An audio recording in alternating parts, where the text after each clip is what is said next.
Well, let's leave the borders of the U.S. for a moment, but follow a U.S. package overseas.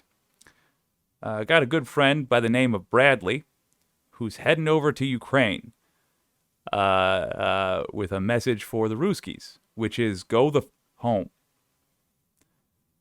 Here's CNN. United States and Ukrainian officials tell CNN that Russian artillery fire is down as much as 75% from the wartime high. Officials say the cuts may be a sign the prolonged and brutal battle has had a significant effect on Russia's weapons stockpile, and the Russian forces may be regrouping and trying to pinpoint where Ukraine is going to launch its next major offensive. Warren Lieberman joins us live from the Pentagon this morning. I think that the big question means, and then what? It's interesting timing also, Warren, that this comes as Russia had called for that ceasefire.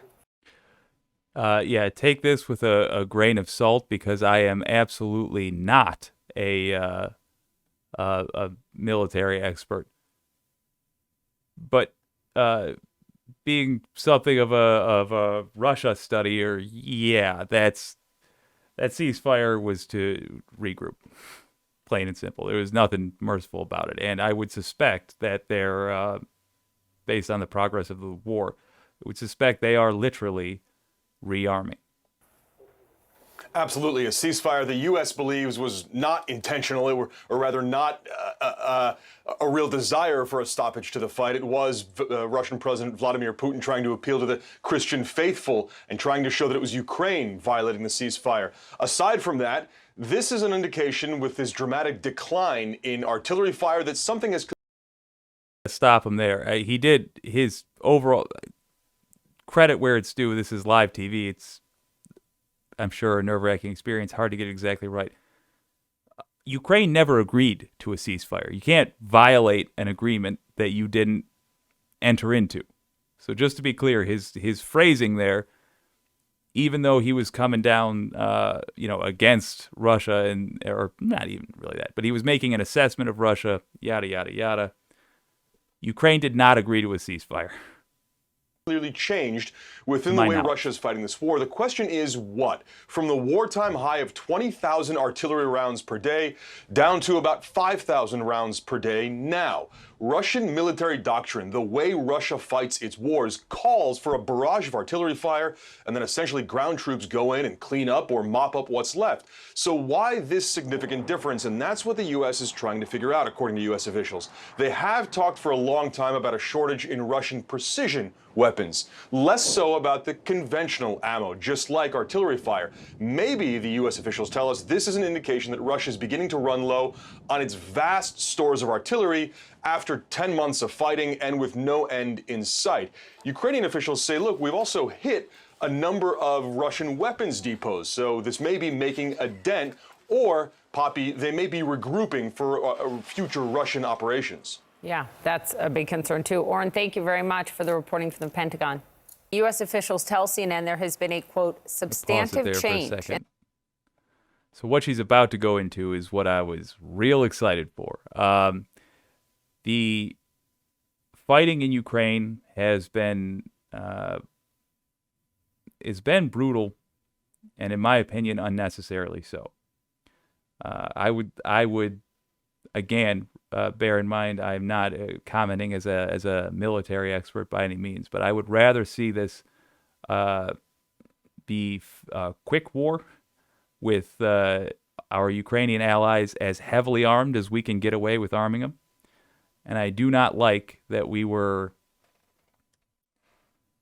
so hesitant to send them serious military vehicles.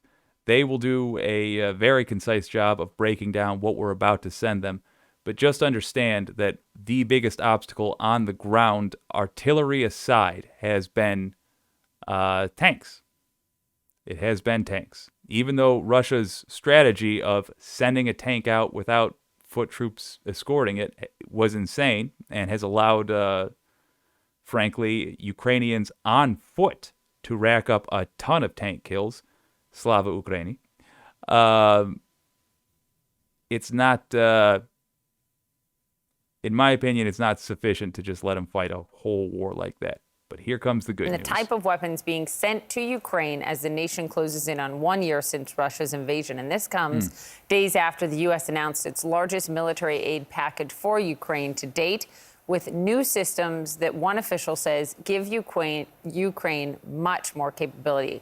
Let's turn to CNN anchor and chief national security correspondent Jim Sciutto. Jim, good morning. You know all about this. You were there on the ground when the invasion happened almost a year ago now. Can you explain what is different about what they're getting now in terms of weaponry? For sure. I think it's always important to look at this, not just one weapon system, but the collection of weapon systems over time and what that tells us about the battle on the ground. So let's look at these latest parts of this package. Bradley fighting vehicles, I'm going to focus on that in a moment. More capable surface-to-air missile systems and surface-to-surface missile systems, artillery systems that are more... Now, hold on a second. I had missed that. The surface-to-air missiles. I was careful to say the hardest part about the ground war has been, the aside from the artillery, the tanks. The hardest part of the war has been Russia's air superiority. They have an air force which, compared to ours, is like, I don't know, a toddler having a temper tantrum that's extra kicky. Whereas we are Mike effing Tyson in his prime. That said, Ukraine doesn't really have much ability to do anything about it other than use the somewhat outdated surface-to-air fighting systems we've given them. I'm going to look into these updated missiles that are being sent. That's great to hear, though. That is fantastic to hear. May the cancer rush through Putin, but assuming that doesn't happen with a quickness, this is a good second option. Accurate and have greater ranges. That's the collection of things we've seen recently. Let's look at Bradley fighting vehicles in particular, because these are going now. It's an armored personnel carrier, carries troops into battle, but it also crucially has a tow missile. Yeah. This is an anti-tank missile attached to it. You've heard the reluctance throughout this war of the U.S. and its partners to send tanks. This is not a tank, but it does have the ability to attack and destroy Russian tanks, and that's important. It's particularly important on the battlefield in the East. I'm told by U.S. officials that this is in response to what Ukrainians are asking for, and the U.S. and its partners trying to be responsive to what Ukrainians are asking for now. Okay, so if you're looking at that and you're thinking, man, really seems like a tank though, right? The thing that makes it not a tank is the amount of armor on it, frankly. The Bradley is a problematic vehicle. There's a whole movie. Man, I might just do a stream dedicated to the movie about the Bradley. It is, first of all, hilarious. Second of all, a vehicle that wants to be all kinds of things and isn't any of them all that well. But one thing it has on it is that missile, a way to deal with tanks. Now, I don't know that I would want to be in a Bradley taking on a tank. One-on-one, that's not much of a fight. Don't miss. And if you hit, hope to the bejesus that the tank you're hitting happens to be one of those tanks with the fake armor plating on it. Earlier in the war, we saw some of the tanks Russia was using. Their system is so corrupt in Russia that a lot of folks who are supposed to maintain their military equipment instead just take the money that they've been given to do that and don't maintain their military equipment. They have stockpiles and stockpiles of weapons. So a lot of these generals were of the thinking that this will never be used. I never have to worry about it. Well, now they're being used and they have to worry about it. I'm quite sure some oligarchs have gotten tossed out of windows for this. But that aside, Bradley versus a tank is not, don't think this is like an insta win. That's not a easy fight. But America's got a whole lot of them. So 10 Bradleys versus a tank, now we're talking. And certainly Ukraine has shown, if anybody's got the heart and let's calls it like we sees it, the balls to make a fleet of Bradleys beat a squad of tanks, it's the Ukrainians. Can you speak to, Jim, what these changes reveal about the battlefield in eastern Ukraine? It's a couple things. So let's look at that battlefield. Well, one thing that's different about out there, it's flatter ground, more wide open ground than we saw, for instance, around, say, Kyiv in the early stages of the war. And that makes you think World War II tank battles, really, Poppy. And you got wide open areas here where you're having an artillery battle, and you can have these Bradley fighting vehicles and tanks really go into open conflict there. The other piece of this that I'm told, Poppy, is this, and that is that the U.S. is concerned that Russia is going to attempt to regroup, launch more aggressive offensives here, and they want to get the Ukrainians the equipment they need now to push back against that. I think that's what Bob Gates and Condi Rice were warning about. Jim, thanks very much. Thanks. All right, so takeaways from this. That is all of the weapon shipments we've given Ukraine have been useful. But that is a very heartening thing to hear. That most recent, upgrade we're giving them. These are essentially the equivalent of hand-me-down clothes. Don't think we're giving them our mechas or whatever the most modern stuff we have is. They're really not. This is the stuff that was in our garage collecting dust. But we are America, and while I will rag on us for all kinds of things, and while I wish we would have spent that money over the decades on the kind of infrastructure that would have made us a utopia by now, it can't be denied. Sitting in the garage are some pretty mother effing lethal tools. To send what are essentially a bunch of tow missiles bolted onto a vehicle that can hit, 60 miles an hour, I think? That's going to have an effect. That is going to severely impede Russia. Also, bear in mind, if you're following the war and you care about folks in a country that doesn't have the same name as yours, the Ukrainians have been fighting on the roads a lot. They've been fighting on foot a hell of a lot.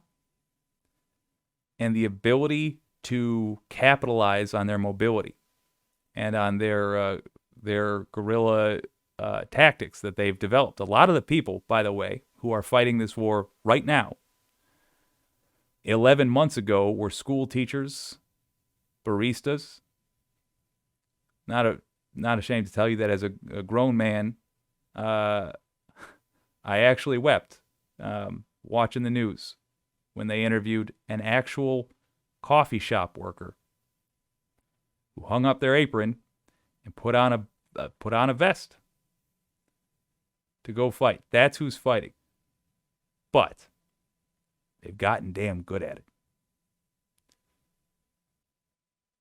There's no training like the field, I guess, because they're very effective. And the addition of the Bradleys in particular, and perhaps I missed that before. I need to look into specifically what they're sending. But if they are sending upgraded surface-to-air missiles, oh, baby. You love to see that. So, very positive news on the Ukrainian front. If you have questions about Ukraine and how you can help, I do intend to dedicate a goodly amount of the next stream to that. In the VOD upload of this, I'm going to include links for some relief organizations. I'm ashamed to say I forgot about it for the live stream, but there will be links if you're watching this at a time that is not Tuesday.